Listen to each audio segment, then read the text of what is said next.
the monarch butterfly was around in its millions. So the eastern population was around 384 million, and that's seen significant declines. So it's now dropped to around 60 million. So these are still really large numbers. But the thing that's concerning about this decline is the rate. So that's happened over the last 10 years.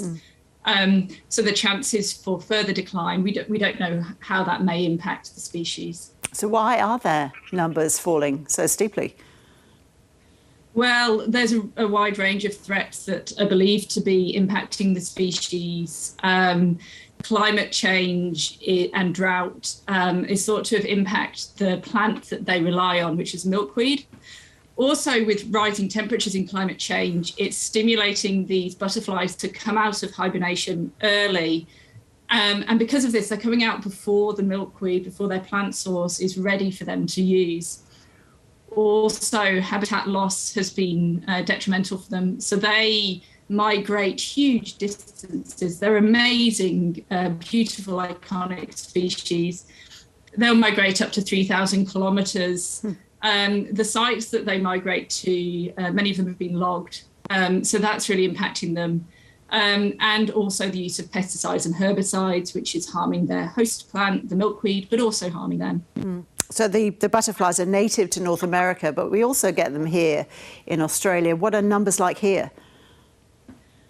That's absolutely right. So yes, we do find them in Australia. They're not native to here.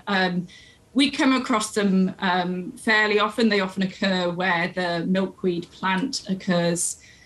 Now, whilst they're not native to Australia, there are many Australian species that we are concerned about. One of the key things with these iconic large species is they draw people's attention, and it's also relatively easy to monitor decline. We know that species are declining, but there are many species that are too small or live in isolated patches of bushland that we can't actually measure that. So these species prove valuable mechanisms for trying to interpret and understand how invertebrates, so that's the insects, spiders, snails, how they're getting on more broadly. The bogong moth is a great parallel to the monarch butterfly. It's similarly a migratory species, and it has undergone a large population crash.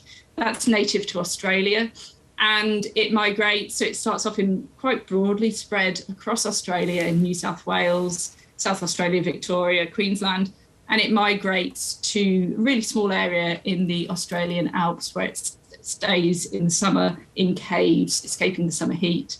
And that is similarly facing threats that impact its environment and the habitat it uses.